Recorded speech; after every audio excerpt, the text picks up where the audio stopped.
Hola, buenas tardes a todos. Antes de nada, desearles en estos días de confinamiento que todos gocemos de buena salud.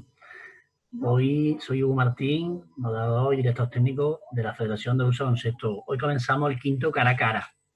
En este tratamos un tema bastante importante dentro de lo que es un equipo, ¿no? La gestión del vestuario. Para él, pues tenemos primero dos grandes entrenadoras y dos grandes amigas. Por un lado está Celes Vizcaíno y por otro lado Patricia Berciano. Celes Vizcaíno nos deja el siguiente titular: el entrenador y el trabajo invisible en la gestión del vestuario. Ella es entrenadora superior de baloncesto, directora deportiva del Club Ciudad de Huelva, maestra de educación física, exjugadora del Conquero y además, os cuento que lleva 23 años como entrenadora en equipos de formación. Con la selección andaluza lleva trabajando varios años y el año pasado pues, fue campeona de España, desarrollando su equipo un gran baloncesto. Muchas gracias, Celes. Gracias. Por otro lado, Patricia Berciano nos manda el siguiente titular: una buena gestión de vestuario gana campeonato. Bueno, de Patricia, muy conocida tanto como entrenadora como jugadora, directora técnica del club portuense, exjugadora profesional y subcampeona de Europa con la selección española y campeona de España cadete femenina 2019. Un saludo, Patri. Buenas. Bueno, pues a partir de ahora, en las reuniones previas que hemos tenido antes de este cara a cara, ha habido mucha disputa, con lo cual esperemos que nos matemos en la pista. Dale, te toca. Bueno, en primer lugar, saludar a Patri, encantada de compartir este espacio contigo y bueno, y agradecerle a la FAB andaluza de darme la oportunidad de estar, ¿no? Yo, mi titular, después de meditarlo un tiempo, bueno, pues el entrenador del trabajo invisible en la gestión del vestuario, pues lo he titulado así porque realmente pienso que es ese trabajo invisible el que nos va a marcar un poco, va a ser predictor del desarrollo de la temporada, ¿no? Todos los entrenadores, cuando entrenamos, somos muy visibles, tanto en las horas nuestras de entrenamiento como en lo que es luego la dirección de partido, pero ese trabajo invisible en la gestión y en llevar a cabo el desarrollo de esa parte del entrenamiento, bueno, pues no es ni visible, ¿no? Y hoy en día, pues lo que se valora es lo que sí se ve, como estoy diciendo, que es el trabajo ese en la pista, ¿no?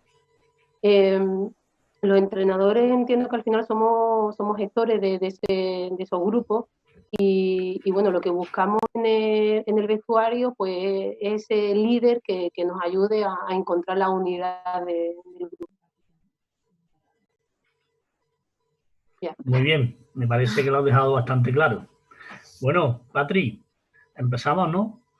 Vamos a la guerra. Nada, primero, buenas tardes, agradecer a la Federación, a Hugo, a Diego, el querer compartir este ratito con nosotras, hacerles que ahora nos vamos a matar. Y luego, antes de que se me olvide, un especial abrazo a los 24 minis que se han quedado sin campeonato de España por la situación, que el baloncesto les debe una grande, y al staff técnico de Andaluza masculino y femenino, que también nos deben unas cuantas, y por el puerto. Y nada, entrando en lo que es el debate de hoy, pues siguiendo un poco el hilo de Celes, yo creo que hablar de gestión de vestuario para mí es hablar de tres puntos claros que se deben realizar si tú quieres que tu equipo goce de una buena salud, tanto deportiva como personal, ¿no? El primer punto sería la capacidad del entrenador o del cuerpo técnico, en el caso de que lo hubiera, de empatizar con sus jugadores. Esto es saber a qué equipo tengo delante o con qué equipo empezamos, cuáles son las características, las personalidades, las inquietudes de tus jugadores y tus jugadoras, y a partir de ahí pues plantearte tú lo que debería de ser tu gestión o desarrollo de vestuario. El segundo punto para mí sería una comunicación directa y clara con todos los jugadores, y aquí es donde puedes utilizar, por ejemplo, como medio de entrenador y vestuario a tus capitanes. Y esto hace que pasemos al tercer punto, que para mí es súper importante, el de rolear. Ya no solo rolear deportivamente, sino rolear lo que es dentro del vestuario, y que sería el caso, por ejemplo, de nombrar capitanes, ¿no? Yo creo que es fundamental que un capitán sea nombrado por el grupo, por el mismo equipo, y el otro quizás pues sea nombrado por ti, por el cuerpo técnico o por el entrenador. Una vez que tú controles estos 3 puntos, yo creo que la gestión y el control de emociones que se puedan dar durante un entrenamiento, partido o campeonato, pues te va a hacer el trabajo más fácil. En relación, por ejemplo, a lo que has comentado de los entrenadores, ¿pensáis que desde minibásquet hasta categoría senior deberíamos de enfocar lo que son los entrenadores en la misma dinámica o preferís que se cambie un poco según la categoría? Hablad quien queráis. Pero no entiendo bien la pregunta. Sí, en principio, la elección del capitán de cada equipo o capitanes, según la categoría, ya sea mini, ya sea masculino o femenino independientemente, ¿no? Cadete, infantil, junior, senior. Si pensáis que se debe buscar siempre para la gestión de un vestuario que sea siempre la misma dinámica para la elección de esos capitanes, o podemos moverlo según la categoría. ¿Me explico? Sí, bueno, cuando he entrenado equipos más, bueno, Patri, me he adelantado, perdona. He hablado he estado en equipos de categoría más inferior, donde todavía la capacidad quizá de liderazgo la viene desarrollando el entrenador. Siempre, bueno, pues hay diferentes estrategias, ¿no? Como sabemos todos, hay el tema del sociograma, que bueno, te ayuda a entrar en lo que es las entrañas, por llamarla de alguna forma, de los equipos, de los jugadores. Y eso, bueno, te va marcando una pincelada de por donde van respirando, ¿no? Eso en categorías más pequeñas. En categorías, cuando he entrenado a equipos ya más autónomo en ese aspecto, bueno, creo que la labor del entrenador ahí o la función del entrenador pasa a un segundo plano. Ya equipos senior o categorías junior, cadete, donde los jugadores son más autónomos, pues ellos son capaces de gestionar y decidir en torno a quién son los capitanes. Lo que sí en ese aspecto ha ido un poco evolucionando a lo largo de los años es que un solo capitán para gestionar todo un vestuario, pues a veces se queda corto, ¿no? Y al final no deja de tener solo una misma perspectiva sobre cualquier situación que se pueda desarrollar en el vestuario. Tener 2 entrenadores, 3 también lo veo excesivo ya, tener dos capitanes, y si puede ser que sean, no tengan que ser los 2 líderes deportivos, los 2 líderes de grupo, sino que sea un poco incluso contrapuesto uno a otro, pues sí se va a desarrollar mucho mejor lo que es la labor del grupo.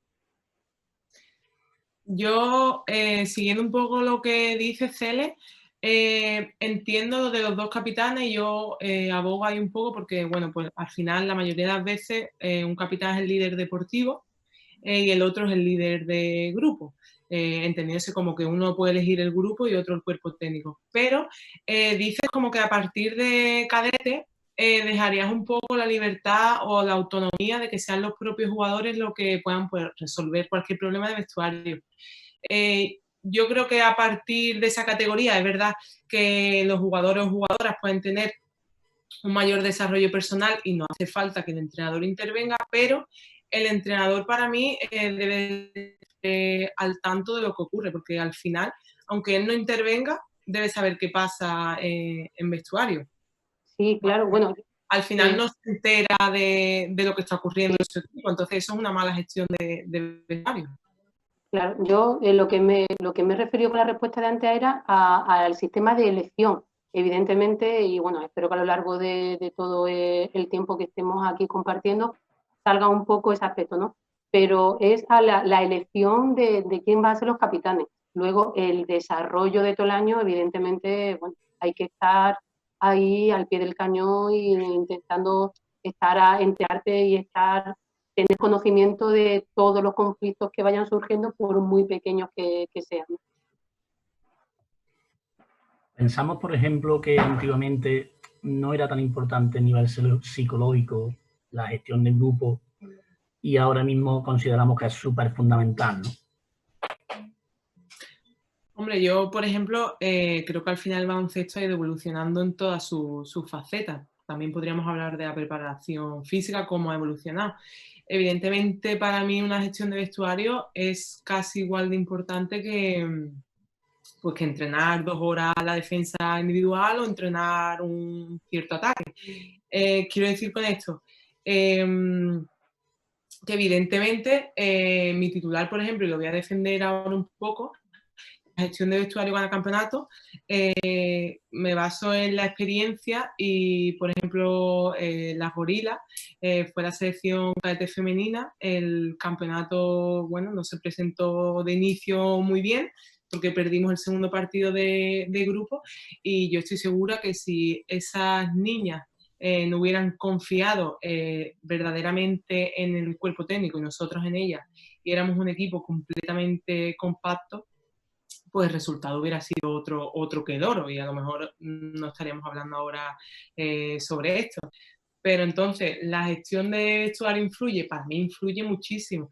Puede un equipo tener muy buenas jugadoras y con un muy buen entrenador, y a lo mejor no conseguir los objetivos deportivos o las expectativas, y a lo mejor un equipo, bueno, pues que no tiene tanto talento de jugadoras, el vestuario es completamente un nexo de unión, y pues a lo mejor pasar las expectativas deportivas de entrenador, del aficionado.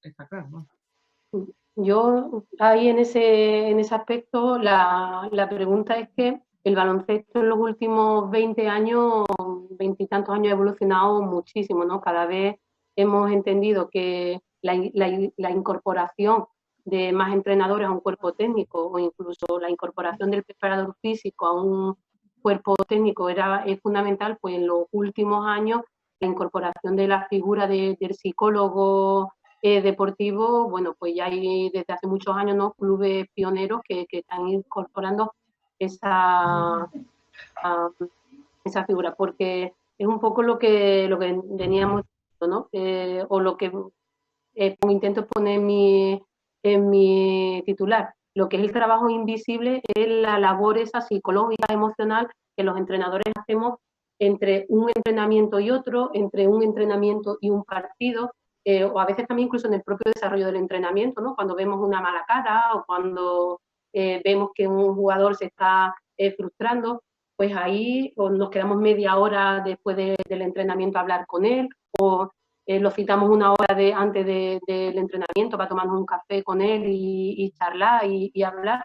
Entonces, todo eso al final no son estrategias tácticas ni nada de lo que estás utilizando, ¿no? Estás utilizando un poco de la psicología, de intentar llegar a conocer al jugador e intentar conocer qué es lo que le pasa, porque poco a poco nos estamos dando cuenta de que en educación decimos que un maestro enseña cuando es capaz de llegar al corazón del alumno y es capaz de emocionarlo, ¿no? Pues eso aplicando en el baloncesto es un poco también lo que cada vez yo estoy más convencida, que solo como entrenadores, si llegamos al corazón de nuestros jugadores, a la gestión y saber gestionar todo eso, es cuando vamos a hacernos con el vestuario. Y ese es un trabajo que lo voy a repetir a lo largo de la tarde, ¿no? Pero es un trabajo que es que no se ve.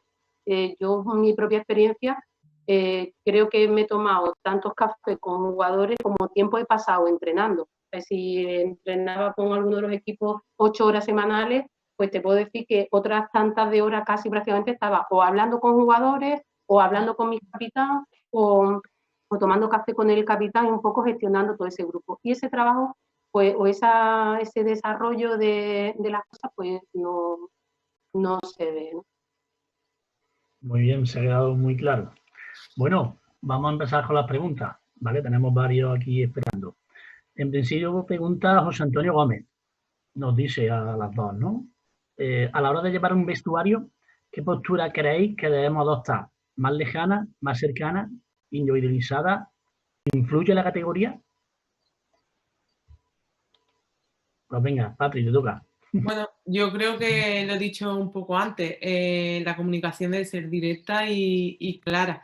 Yo como entrenador o el cuerpo técnico no dejaría nada al azar. Individualizada, bueno, pues hay momentos de la temporada o en un campeonato que quizás sí tenga que ser individualizada, pero yo creo que a mí me gustan mucho las charlas en grupo y que todas participen, pues si se ha resuelto un problema, el problema que ha habido, primero para que no lo vuelva a hacer y segundo para que no lo haga otra u otro jugador.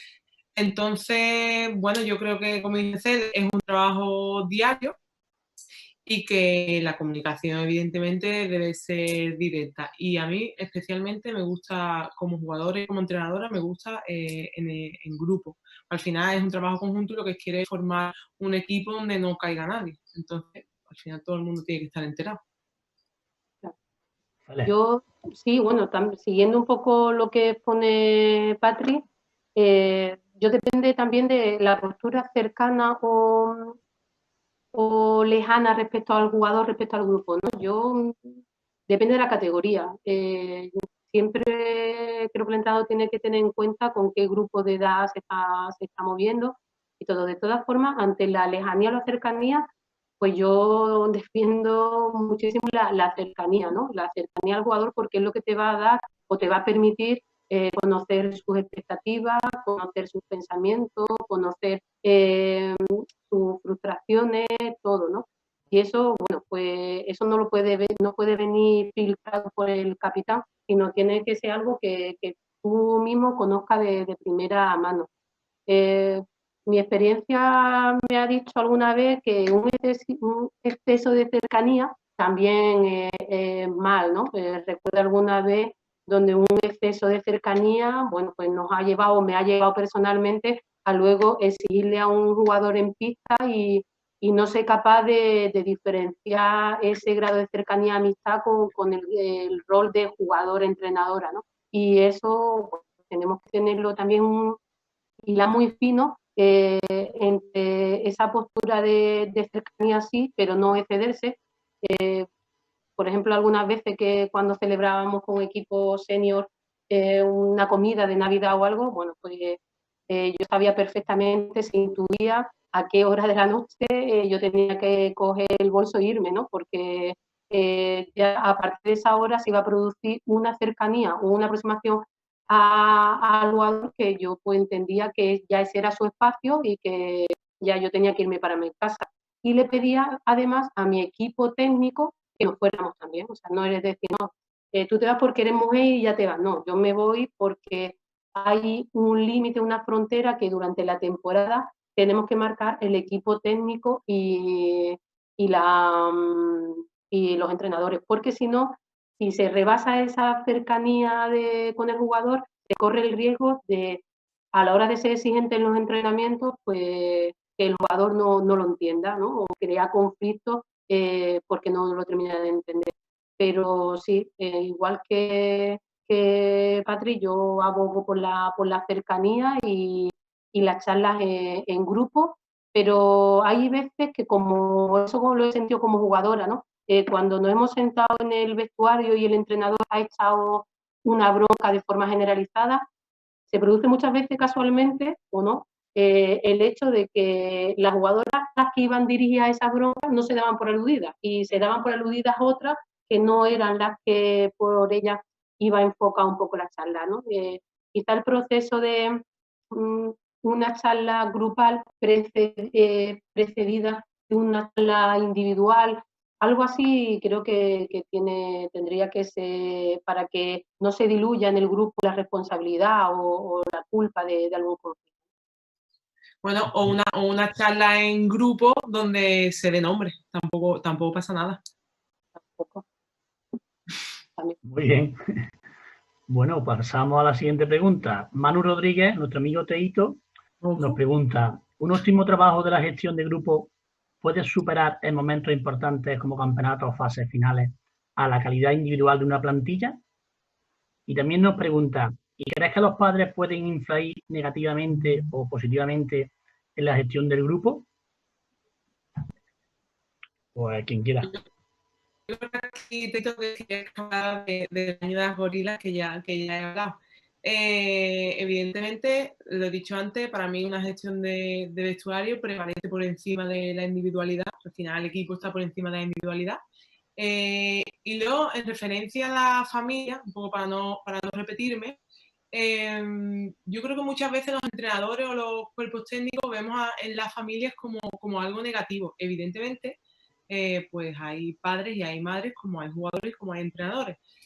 Yo creo que lo importante es hacerle partícipe de donde estamos. En este caso, por ejemplo, para seguir un poco con el tema de las gorilas, yo creo que al final es una gestión también de padres y ellos lo único que quieren es ser escuchados. Evidentemente no me refiero a esto, a que yo le tenga que explicar a un padre por qué su hija o su hijo juega menos o el ataque no es para él o cosas técnicas o tácticas que no vienen al caso, ¿no? Sino que ellos se sientan partícipes también un poco pues de lo que están viviendo sus hijos, porque al final lo único que quieren es disfrutar con ellos, evidentemente.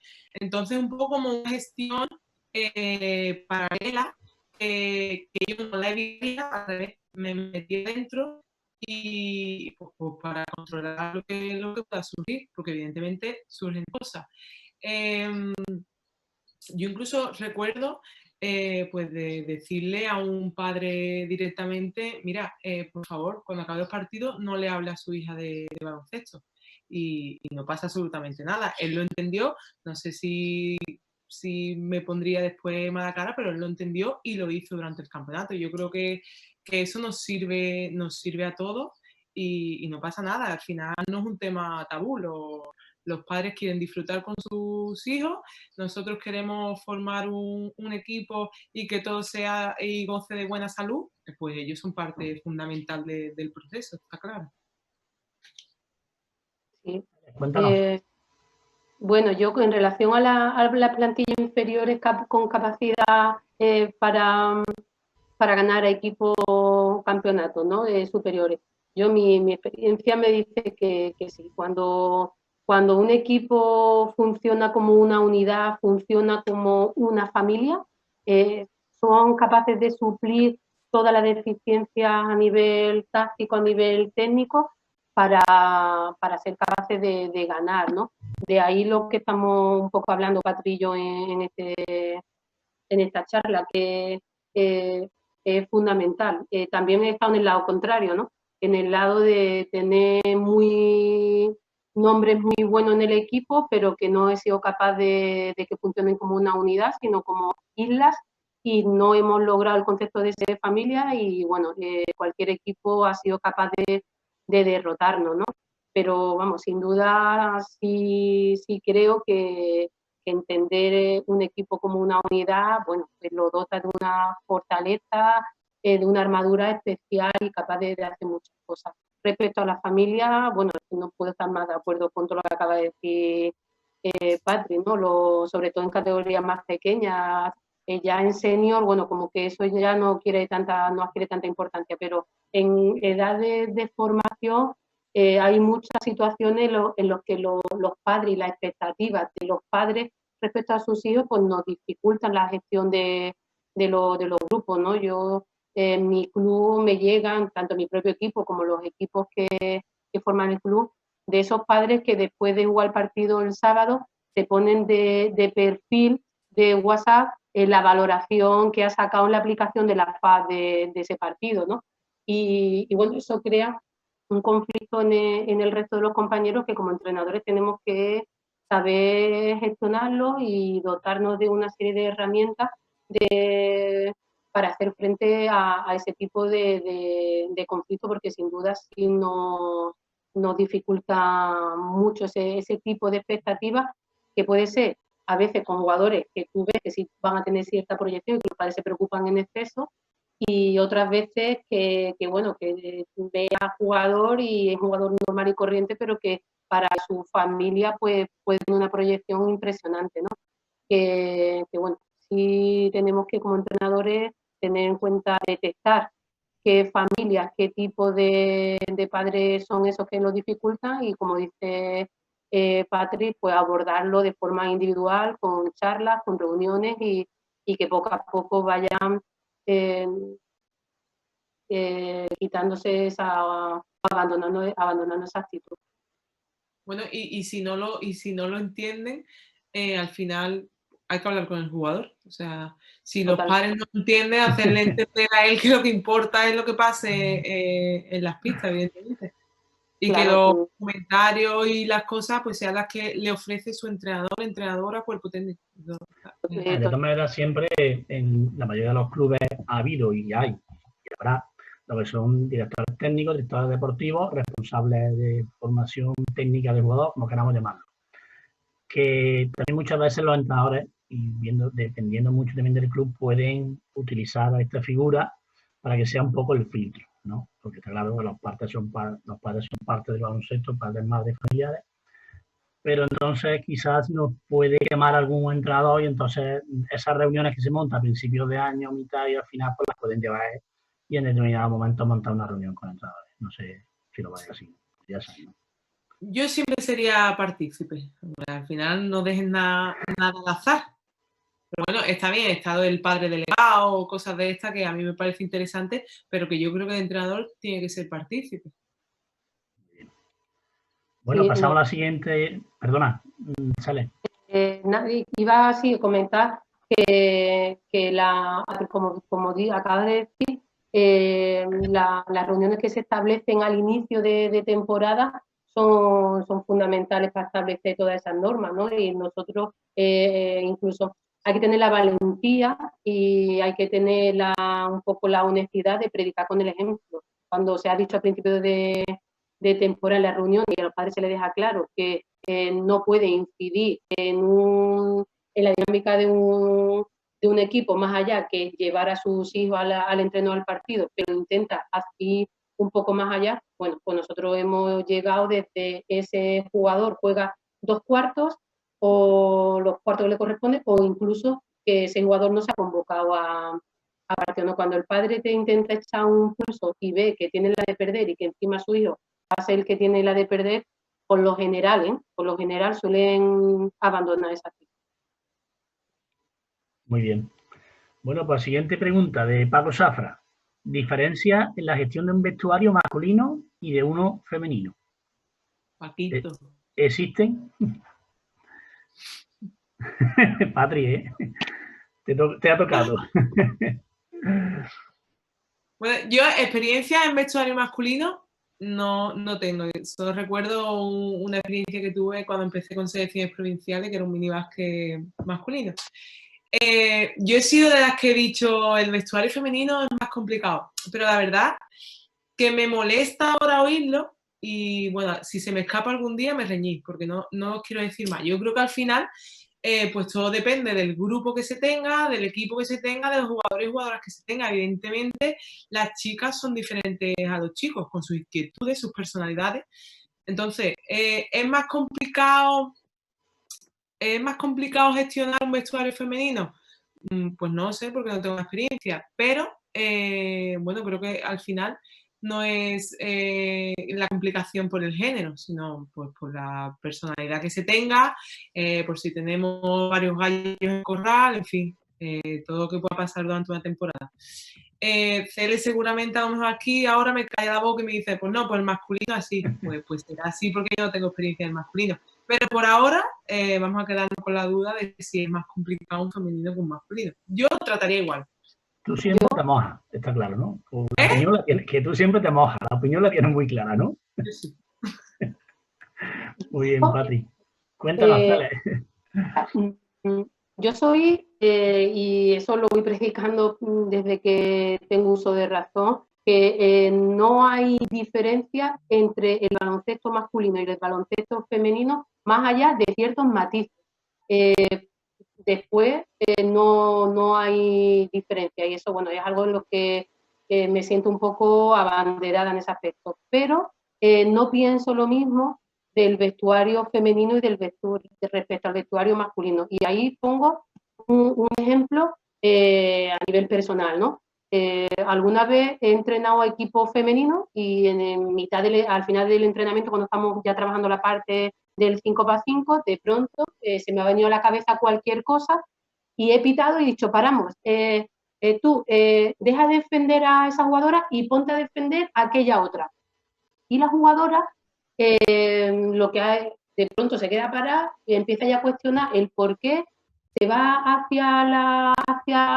accede a defender a la otra jugadora, pero en el camino y durante los próximos 6-7 minutos está dándole vuelta a porque la entrenadora me ha dicho que haga este cambio defensivo, que me quería decir que yo no estoy defendiendo bien a la otra, porque me pone a defender a esta, que es lo que quiere, y empieza a rumiar una serie de cosas y a suponer una serie de cosas que no son nada, sino simplemente por lo menos yo he querido que una jugadora exterior pues defienda a una jugadora a un 4 y porque quieres ver distintas cosas y tú no le das más importancia, pero la jugadora en ese proceso va pensando muchísimo. He llegado y esa misma situación me ha pasado con un equipo masculino y el equipo masculino he parado el entrenamiento y he dicho, deja de defender a este y ponte a defender allí. Misma situación y el jugador ha tardado 2 segundos en abandonar a su atacante y cambiar la posición defensiva y no ha habido más problemas en todo el entrenamiento, ¿no? Mientras que la jugadora, cuando se va a beber, pues tú observas que ella va hablando sobre la decisión que tú has tomado con respecto a eso. Y ese es un poco el trabajo o la diferencia que yo sí veo, ¿no? El jugador, por lo general, que siempre hay casos excepcionales, tanto en masculino como en femenino. Yo estoy hablando en general y siempre en general, pues hay algunos casos concretos que no lo tienes en cuenta, ¿no? Pero en lo general, yo sí he notado, quizá porque también soy jugadora, cómo la gestión del vestuario hay que desarrollarla de otro punto de vista. Quizá es un vestuario femenino necesita más horas de entrenamiento ese invisible. Te pongo otro ejemplo. Yo tengo un entrenador en el club que entrena en masculino, un equipo masculino y otro equipo femenino. Llega al entrenamiento del masculino 10 minutos antes de cuando le toca a su equipo y media hora antes de cuando le tiene que entrenar el equipo femenino, ¿no? Y pues eso muchas gracias. Un día le pregunté por qué llega casi con el tiempo justo para el masculino y media hora antes con el femenino. Y su respuesta fue, Cele, es que yo con las niñas necesito hablar más, yo necesito saber cómo le ha ido el instituto, necesito saber cómo le va con el novio, necesito saber si en casa ha tenido algún problema con los padres, necesito saber que me cuente qué le ha pasado tal día con las niñas. Y digo, ¿y en el masculino no necesité eso? Me dice, sí, pero no es tanto, no es... Y ese tipo de detalles es un poco lo que a mí me hace ver que quizás no hablo de distinción en la pista, sino distinción un poco con esos matices en un vestuario masculino, un vestuario femenino. En la mujer, yo no sé si, como dice Patri, yo tampoco soy psicóloga, no sé si a nivel psicológico, a nivel de cómo procesamos todo, somos diferentes, pero sí un poco le damos más vuelta a las ideas, ¿no? Y ya lo terminamos de estropear cuando decimos, bueno, como yo no lo tengo muy claro, voy a hablar con mi amiga, a ver mi amiga qué es lo que me dice, ¿no? Ya ahí entonces lo terminamos de estropear, bajo mi punto de vista, ¿no? Que es lo que... Bueno, y ahora nos pregunta otra vez nuestro amigo José Antonio Gómez. Normalmente todos los equipos comienzan con dinámica y cuando se acerca el tramo final también continúan. ¿Pero qué acciones, dinámicas o actividades creéis que son importantes en el tramo medio de la temporada? ¿Hice yo? Vale. ¿Me permites? Yo creo, a mí me gusta mucho, por ejemplo, antes lo ha nombrado Cele, el sociograma. Y yo creo que sería simpático hacerlo a mitad de la temporada, teniendo un sociograma de inicio de temporada. Porque muchas veces los roles van cambiando durante la temporada. A lo mejor a la que le iba a dar la pelota para que jugara la última jugada ya no se la doy, a la que le iba a tirar el cubo de agua ahora se lo tiro a otro. Entonces yo creo que es importante pues saber gestionar los cambios de roles que pueden ir surgiendo en el equipo. Entonces el sociograma sería interesante a lo mejor hacerlo a mitad de la temporada. Muy bien. Pues Yo, con equipos pequeños, como dice Patri, sí utilizo para conocer, ¿no? Pero una vez hice, y me sirvió mucho, con el equipo nacional masculino de palo, un año hicimos lo que es un me comprometo, ¿no? Entonces era, bueno, pues una serie de preguntas donde el jugador, la primera semana de entrenamiento hacía me comprometo con mi equipo a tal, con mi entrenador, con mis compañeros, con un poco era para saber las expectativas y a qué grado de compromiso podía llegar el jugador con el club. Durante la temporada me sirvió muy de mucho, ¿no? Porque cuando el jugador hacía relación de me comprometo a estar a 100% con el equipo, bueno, pues en algún momento puntual de la temporada no lo veías tú que estaba así, pues tiraba de ese documento donde lo habíamos hecho y, bueno, debatíamos sobre él y hablábamos, ¿no? Pero realmente tampoco yo pienso que las dinámicas para hacer gestión de grupo que tú hayas marcado al inicio cambien mucho durante lo que es la temporada. Tú estableces tus estrategias de gestión de grupo al inicio con tus capitanes y tus dinámicas de todo esto, y yo, salvo que ocurra algún tipo de conflicto donde tengas que resolverlo de alguna forma, pero no veo que haya que hacer grandes cosas durante la temporada si todo va transcurriendo de forma normal. No suelo hacerlo. Y nos pregunta Paco Safra, diferencia en la gestión de un equipo que va hacia un campeonato de España. Entiendo que se refiere un poco más a nivel de clubes, porque ya sabemos el trabajo de las selecciones es diferente, o durante la temporada regular. Pues dime, Patri. Bueno, yo lo he entendido un poco a lo mejor por selección, o por lo menos voy a hablar de la experiencia de selección. Evidentemente, la diferencia es la intensidad de lo que supone gestionar una selección, ya sea provincial o autonómica, porque al final tienes que crear un equipo de la nada donde no nos conocemos nadie en 5 o 6 fines de semana.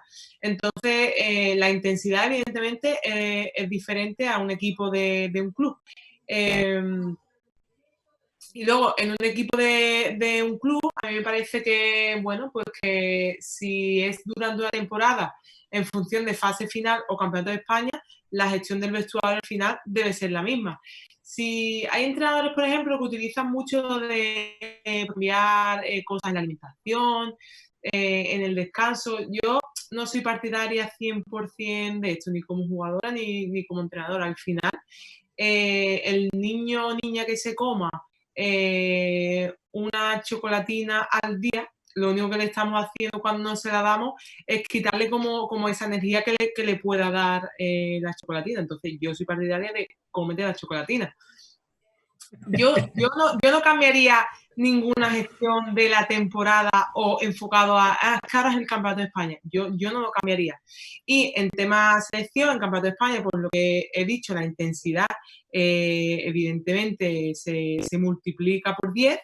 Y para mí lo más complicado es quizás tener 2 jugadores donde en su equipo roles pues son roles principales, de anotación, de minutos jugados, de lo que sea, y entonces rolar ahí a una jugadora y que tiene esa importancia en su equipo, rolearla a lo mejor a una situación donde no tiene tanta importancia en la selección, yo creo que puede ser lo más complicado dentro de la gestión de una selección.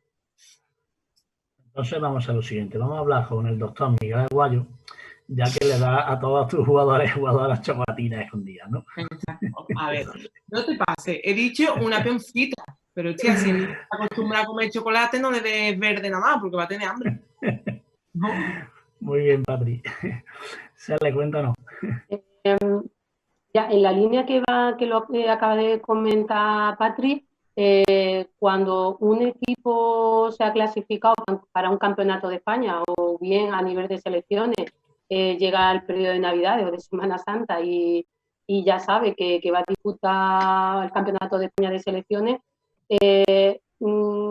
está ya ese jugador en sí está dotado de tal motivación intrínseca y tiene tal ganas de jugar y todo, que yo pienso que la gestión del entrenador, más que aumentar esa motivación intrínseca, es canalizar toda esa gana, toda esa ilusión, toda esa motivación que tiene el jugador o la jugadora, ¿no? Porque una excesiva motivación también puede ser también perjudicial. En el aspecto que dice Patri, si yo entrenadora de tal club, de tal equipo, y llega un campeonato de Andalucía, un campeonato de España, y yo resulta que no he dado una charla grupal antes de un partido, jamás, en toda la liga regular, pues yo en el campeonato de España tampoco voy a cambiar esa estrategia, ¿no? Porque es como si estuviéramos dando otra información distinta al jugador. Si ha llegado un campeonato de España es porque esas estrategias de gestión de vestuario algo bueno has hecho para conseguir esos resultados, ¿no? Con lo cual iría un poco más a gestionar toda esa motivación, pero también, y eso es por propia experiencia, quizá un año de selecciones andaluzas, es analizar esa motivación para que vaya al bien común, al bien del grupo, y que esa motivación no vaya de forma individual egoísta para hacer buenos números. Es un poco la gestión que en ciertos niveles, con cierta ya categoría, pues tenemos que tener en cuenta, ¿no? Y eso, bueno, se traduce en hablar individualmente mucho con los jugadores, con los capitanes, tras partidos que quizás debería de haber ganado y resulta que pierde porque había un exceso de individualismo por parte de jugadores, pues lo tienes que canalizar y tienes que hablarlo, ¿no? Entonces yo no cambiaría mucho la estrategia en el Campeonato de España de lo que hayas conseguido, lo que hayas trabajado durante la Liga. Bueno, pues se acaba. Oh. Muchas gracias por colaborar con la Federación de Baloncesto. Como yo digo, soy gente que hace mucho baloncesto y de forma altruista y poniendo vuestro coche en la carretera y asumiendo muchas responsabilidades y con mucho trabajo y sabéis que es algo súper ilusionante, pero luego hay que estar un domingo a las 6 de la mañana, coger el coche, llegar a tu casa, hay que estar un sábado y que requiere mucho trabajo. Yo sé que las dos lo estoy haciendo genial con la selección andaluza y nos debe, me incluyo como director deportivo, ese campeonato de España, de estos minis, ¿no? Pero bueno, lo primero es la salud y hay que tenerlo muy claro y con lo cual vamos a ir adelante y no sé, la fe a qué momento llegará o qué decisión tomará y ya está, nosotros simplemente pues esperaremos, ya está. En principio, pues bueno, el año que viene pues estaremos en contacto. Muchas gracias, Sally, muchas gracias, Patri. Si queréis despediros. Gracias a vosotros. Perdón. Yo lo digo un poco por concluir de forma breve que como entrenadores tenemos que saber gestionar el vestuario, pero gestionarlo desde el corazón, llegando al corazón de nuestros jugadores, y que puede haber éxito, no puede haber éxito, pero sin duda quedaremos ahí, ¿no? Y que bueno, que seamos respetuosos y que tengamos empatía, y esos son predictores de éxito en la gestión del vestuario, desde mi punto de vista. Muchas gracias. Al hilo de lo que acabas de decir, quiero acabar esta charla con el respeto se gana y no se impone, ¿vale? Y nada, bueno, no ha habido mucha sangre hoy entre las dos, no sé. Aquí se está buscando la pelea. Y nada, la gente que, bueno, que ya queda poco, ya estamos en el último cuarto y este partido lo vamos a ganar, ¿vale? Queda poquito. Muchas gracias. A ti.